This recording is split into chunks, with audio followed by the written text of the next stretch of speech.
Take me back to the day when things were simple. Riding bikes to the sunset, feeling that warm tingle. No screens to distract us, just the sound of laughter. Making forts in the backyard, chasing after what came after.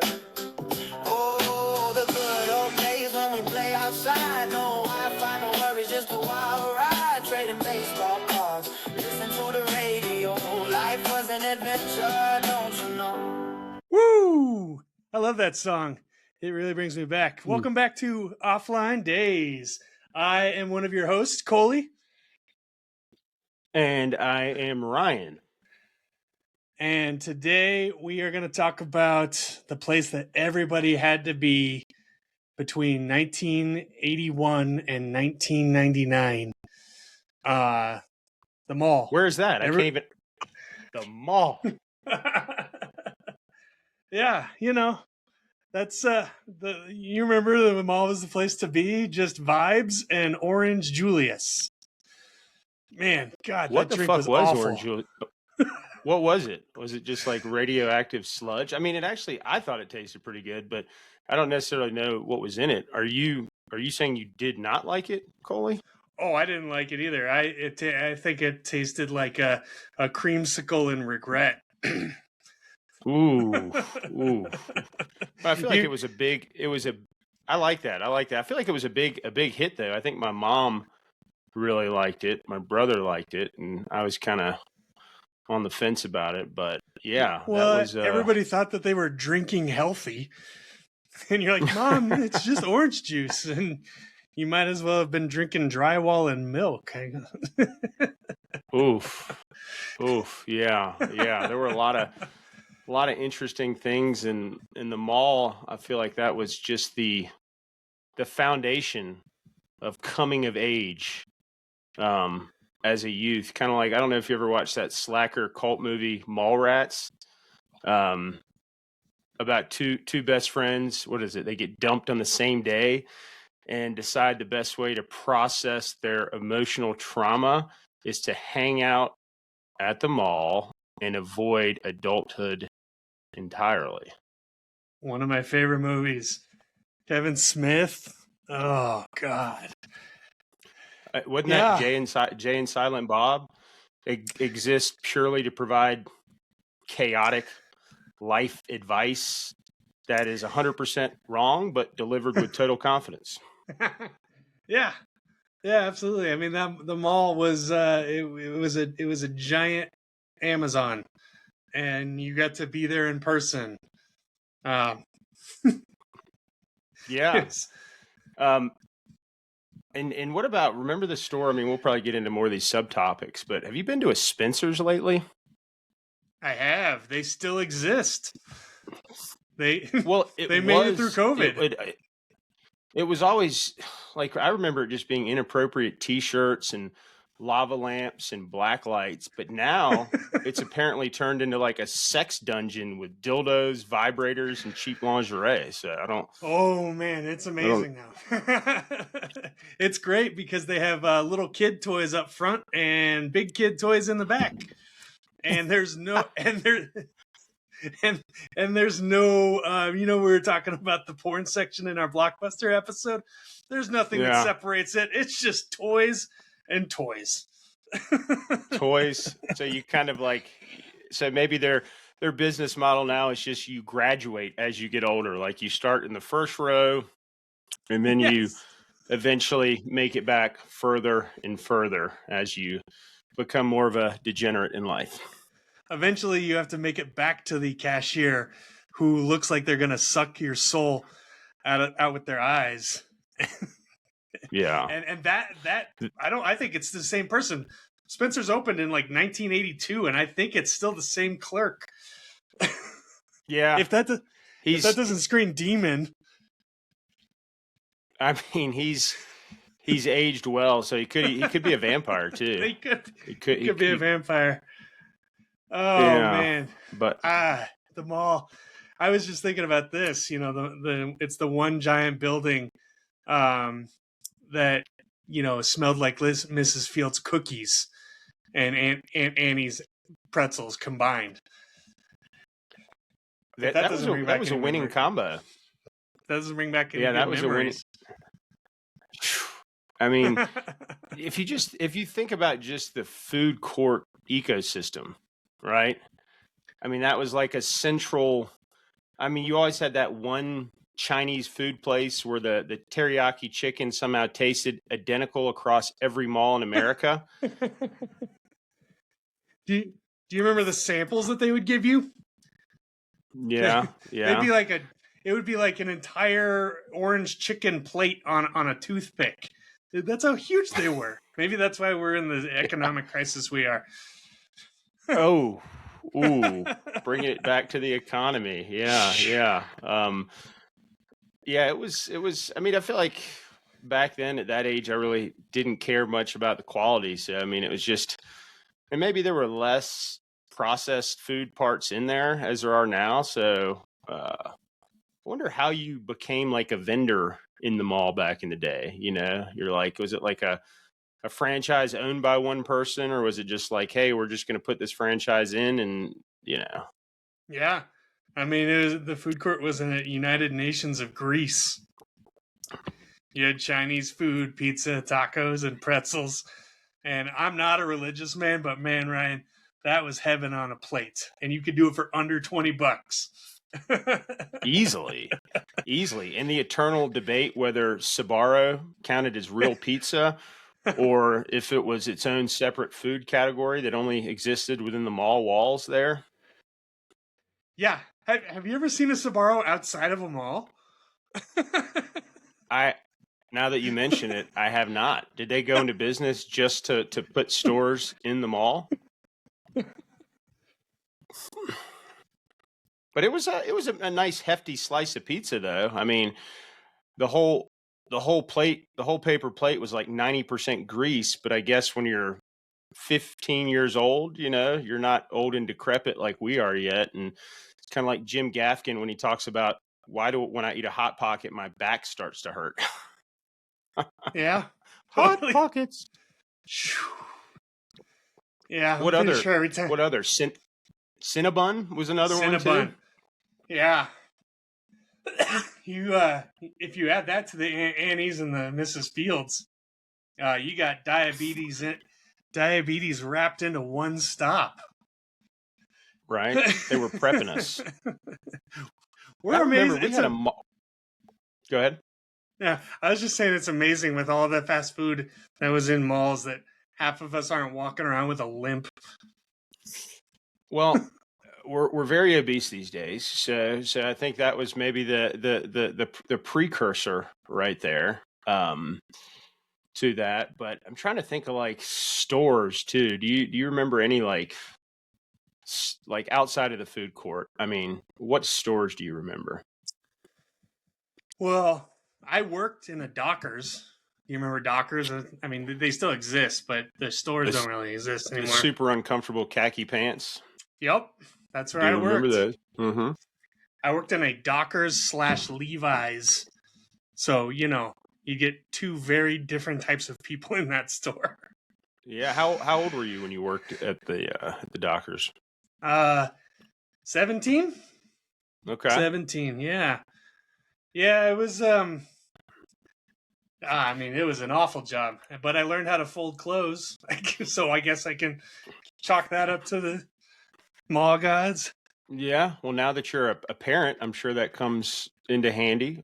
Or comes handy, I fold right? all her jeans exactly like they would be folded on the walls. Do you know who had the best folding game? And I don't even know if it was just like ancient alien technology back then, but Gap used to just fold shit just like perfectly. Yeah. Oh, yeah. I think they had like classes for it. Right? Classes. I worked at so my mall experience was early in college. I worked at Pacific Sunwear. I don't know if you recall that place. Oh, yeah.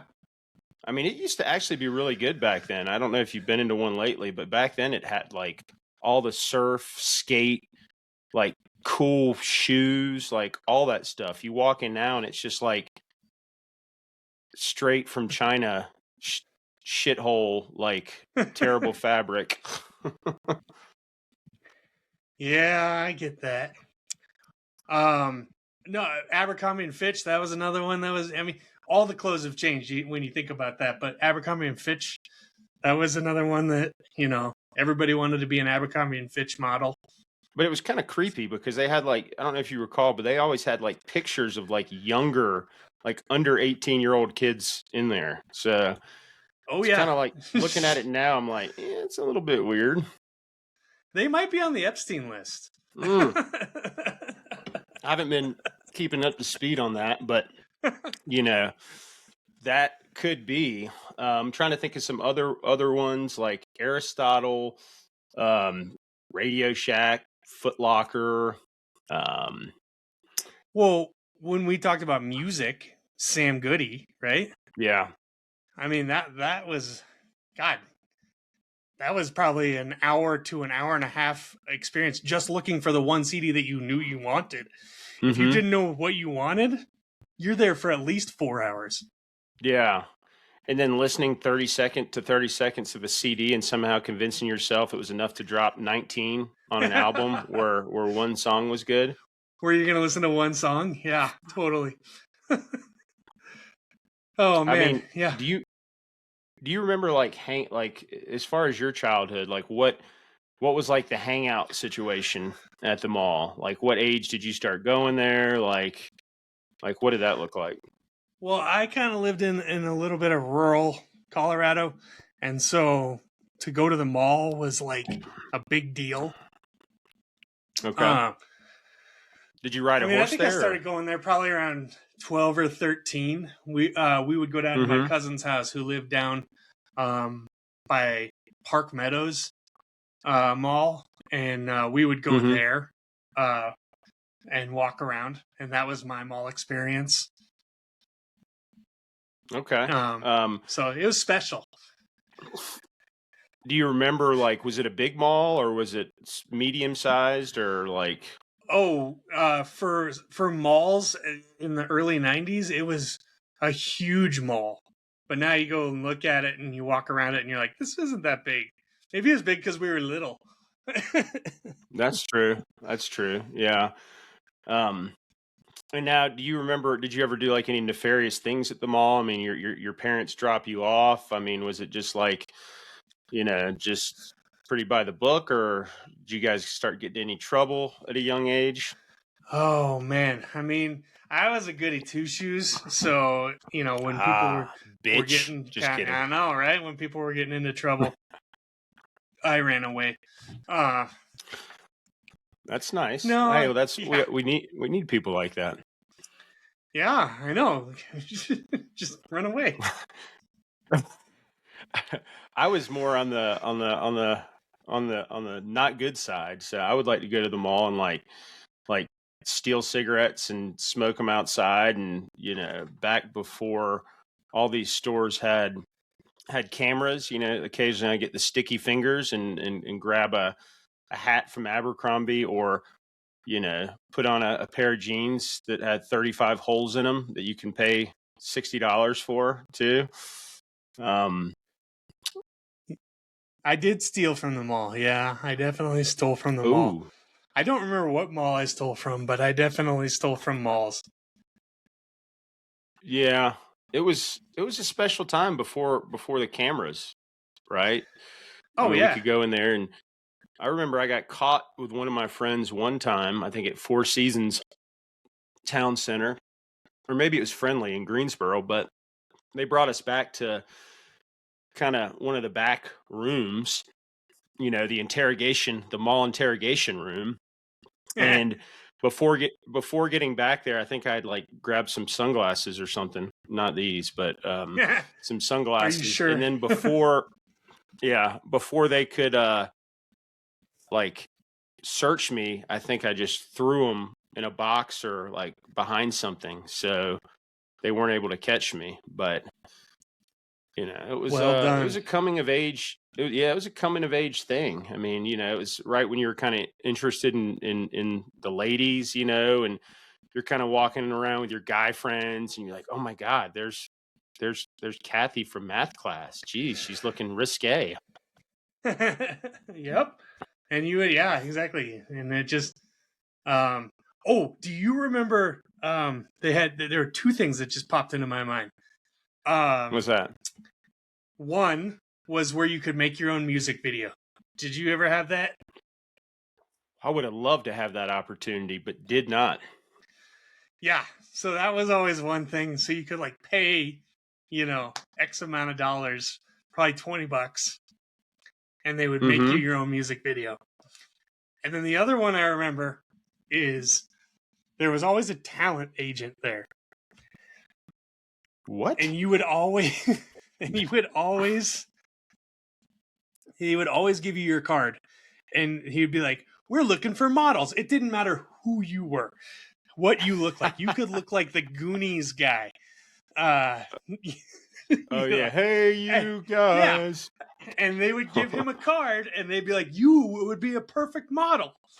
And what the whole idea was is that you would go and you would pay for these glamour shots, and then they would use, and then again they would use your pictures for advertising, which you like signed your life away.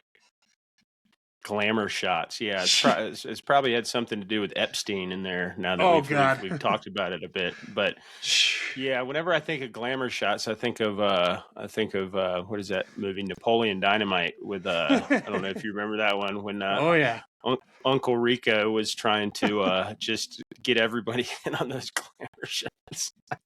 100%.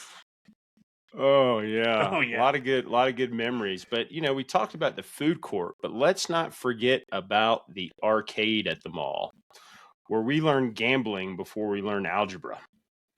100%.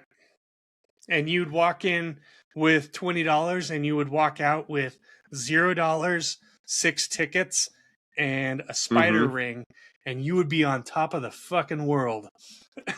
On top of the world. Maybe a rabbit's foot. A rabbit's foot. I don't know if you remember a good old rabbit's foot. I'm trying to think of some of the games. I think we had like something called the name of the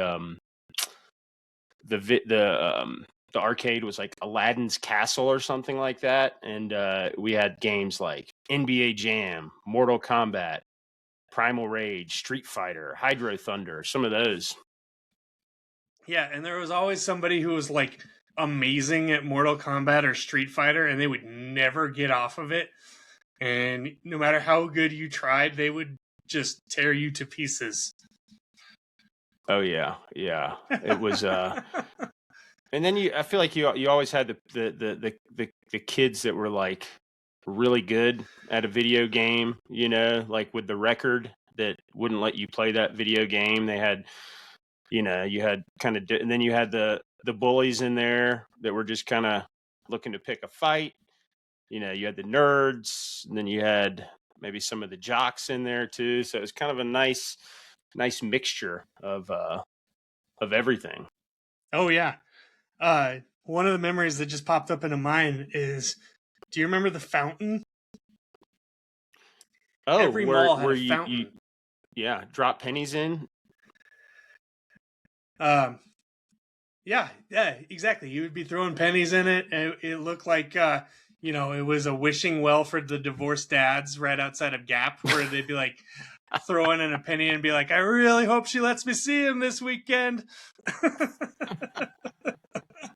Or the drunk parents would drop their kids off and let them go while they day drink at some bar there, and the kids are just kind of like cruising around. They're like, here's some pennies, Tommy. Me and your dad are just going to go drink 12 beers and try to forget that we're parents. Oh yeah. I mean, that was the parenting style. The mall was your first taste of independence. Your parents would drop you off. They say, here's $10. Don't die. Don't die. Don't die. And I don't know. I feel like malls are more dangerous now. Like, I feel like they're more like shootings and stuff like that. But back then it was like maybe a fist fight, but definitely not quite as dangerous as I feel like they all are now. And you also had the advantage of when Christmas time came around, you had the creepy Santas cruising around. Yeah, Santa looks so tired, and he was so drunk and he just smelled of whiskey and that fake beard that he had. Half the kids would pull it off and just traumatize them, giving them night terrors for the rest of their life. Oh my God. Yeah. It was probably the inspiration for that Billy Bob Thornton, the Bad Santa. 100%. Was classic, wasn't it? I mean, just an angry Santa. Just, what the fuck do you want for Christmas? Yeah, right? They were mean. It was like, how many Yeah. kids can we get through on this and just take pictures? Yeah. And you want to talk about fights? Black Friday, lines of 400 people deep, tents in the parking lots for the deals that everybody was getting, hitting each other with Cabbage Patch dolls just so that their Christmas could be special. Oh yeah. I mean, that was it was kind of one, just a fight till the end, or just like, oh, you got the last bear here, so I'm just gonna go fucking crazy and just beat the shit out of that dad because my son deserves the bear. Yeah, exactly. And we had like a good amount of like, I feel like back then the art of like window shopping too. You could just trying on clothes, or it was is a little easier it's a different kind of capitalism, I feel like. Well, like I said, it was Amazon in real life. And like now it's like everything's on the computer and you had to go window shop because sometimes you didn't have enough money or sometimes you didn't have any money and you were just there to just walk around, Yeah. Malls and it was today. always it was always good people watching too. It was like you could just sit there and you would just see the most kind of interesting types of people walking around. It just brought the weirdest and the best out of out of everybody. Oh yeah, absolutely.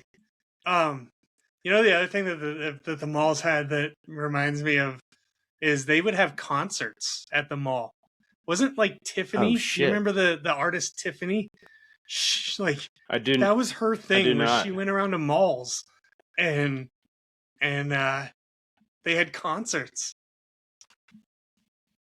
I don't remember a ton of. Now that you mention it, maybe there were a few. That was like maybe before like the artists like blew up. They would like there'd be some like, hey, let's get some exposure at the malls. Yeah, I think it was more. It was definitely mid to late 80s is when it was happening. It kind of fizzled in the 90s because people were like, oh, why would people come to a mall for a concert? Yeah, that's true. And then don't forget whoever invented the mall map, designed by someone who absolutely hated humans. You are here. I'm like, where the fuck is here?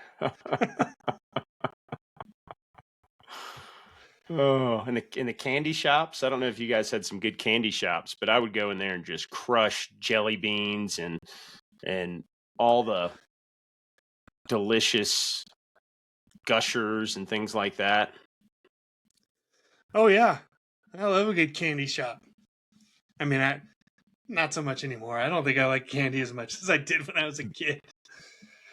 Beer's your candy now, right? Beer is my candy now. Yeah, if they serve that at the mall, I'd be there every day. They always had I feel like. What's that? I was gonna say, if you go to a mall right now, it looks like The Walking Dead. I mean, there are literally nothing there. Like that's the place you would go if there was a zombie apocalypse. But there's a lot of space. Yeah, if you wanted me to come to the mall, start serving beer, and maybe I'll come back to the mall. Yeah, just turn it into one massive brewery. Like I feel like the malls are kind of like the graveyards these days. obviously, as everything's kind of gone to Amazon. But do you remember too, like another interesting thing about the past malls was like the artificial plant aesthetic. Every mall had the same Yeah. plastic ficus trees that looked like they'd been there since the Carter administration. They all had dust on them. Yeah, slowly collecting dust, like fossilized memories. Whoever was creating the Yeah. mall was like, this area needs a ficus plant. Like a real ficus plant? Because that's going to take a lot of money to put. No. We're going to do a fake one. Yeah. The fake plants. And, it was just it's just a piece of nostalgia that was so fun for, kids in the 80s and 90s that, imagine if you grew up near like the Mall of America, that massive one in like Minnesota. Like, yeah. Do you remember when it went in?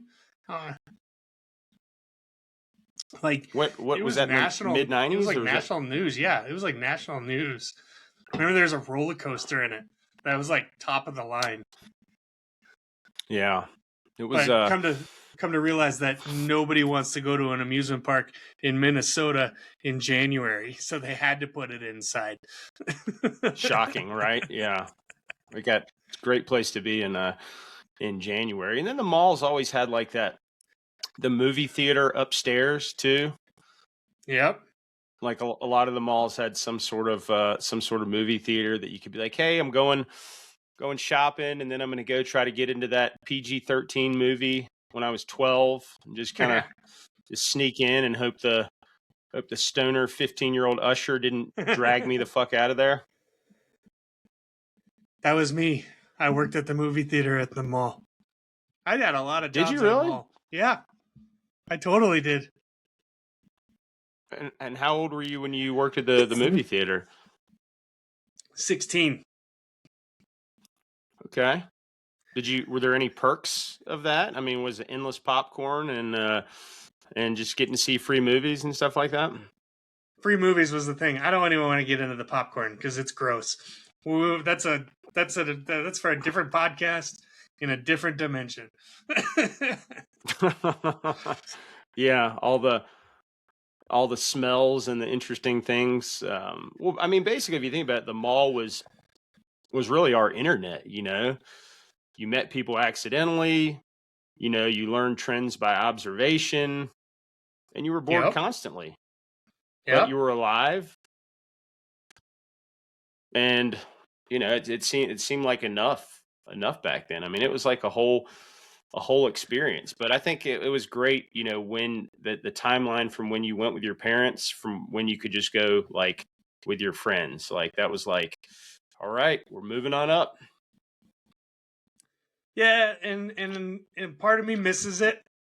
Bad flirting, wandering for no reason, spending 3 hours deciding whether to buy a CD. Now we just click, add to cart, delivered. There's no fountain, no arcades, no awkward eye contact, no free orange chicken. That makes me sad. And honestly, that might be one of our biggest tragedies. So, thank you, beautiful Mallrats that loved the mall. The beautiful Mallrats. Did you guys have a K Jewelers at your mall? I mean, back then I remember walking past K Jewelers and having to avoid eye contact with the salespeople, like they were going to rope you into buying an engagement ring at 14 years old. Yeah, I feel like when I walked by the K Jewelers, I was like, and they always kind of like pushed, like they're like, hey, watch out for this kid. This is a kid, and he's going to steal all our diamonds. And I'm like, what the fuck would I do with a diamond at 14? Yeah. I'm not into that sophisticated kind of import export business yet. I'm only 14 years old. Or you had the Victoria's Secret where like you go with your parents and your dad just disappears into the Victoria's Secret. Oh.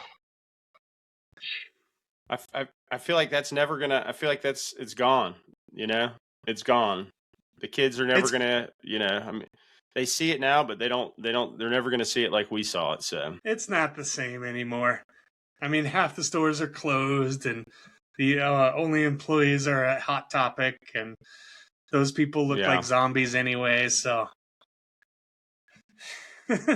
yeah. I mean, when the mall back in my hometown, Four Seasons, like all the big box stores are like gone, and you walk in there and it's just like Dr. J's clothing. I'm like, what the fuck is yeah, that? yeah, they are tiny. And now it's all these little kiosks that they're trying to like. You ever get your shoe shined? No, but They'll shine- they offer that. They shine Yeah. They shine one shoe, and then they don't shine the other one because they want you to buy your product. Yeah, and then there was like always like a big kind of on the outskirts, like you'd have like a J.C. Penney's or like a Dillard's or like the big department store where you have to like beeline through the perfume or cologne section where they'd be spraying that stuff all around. And yeah, I remember those used to kind of guard the interior of the mall. You'd always walk in through one of those, right? And you just get sprayed. Oh, Getting gross. sprayed with, or your friend would just find the nastiest perfume and just Yeah, I remember doing that. That might be why they don't have a lot of free samples anymore. We may have abused that privilege. Yeah, I think we did. But I'm glad we got to experience it and Yeah. to be able to share some of this. Maybe, on social media, we can eventually get some people to post some good old nostalgic 80s and 90s mall pictures, maybe walking in with like a nice tracksuit on with the whole family has like a matching windbreakers on or something like that. Yeah, or even just did you meet your wife or husband at the mall and now you're been together for 40 years? Right. I love those stories, right? I think that would be great. But again, thank you for reminding me. On our social media, we're on Instagram and Facebook. And Ryan, do you remember the name of our Instagram and Facebook pages? Yeah, let me think. What is this stupid podcast called? It's called Offline Daze. Offline Daze. Daze. And if you look so for that, please, you'll find us, follow us, do whatever the fuck you need to help us retire from our jobs, and we'll be forever grateful, I feel like. Totally. And Ryan, before we go, I got one more thing that I think we should let everybody know. You're transitioning. Yeah. No, I mean, maybe. I haven't. Are you going to judge me? I thought this was a judgment-free zone. Come on. All right. This is the trust-free.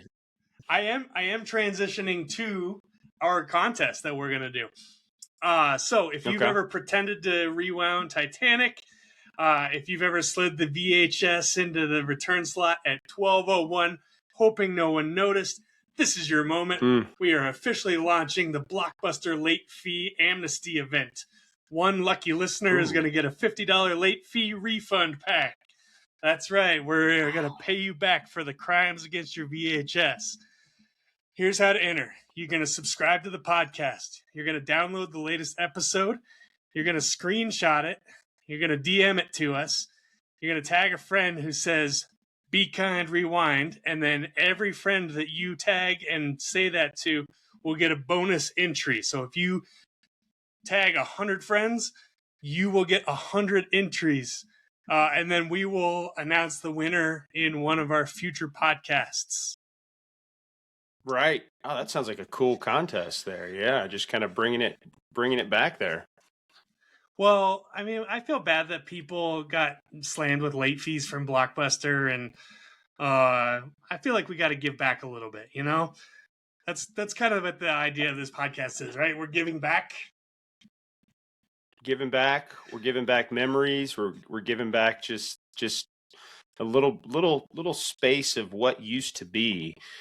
And then I don't know where the fuck we are now, what's going on in this world now. But That's not what we're talking about. We're talking about where it used to be. So I hope everyone Exactly.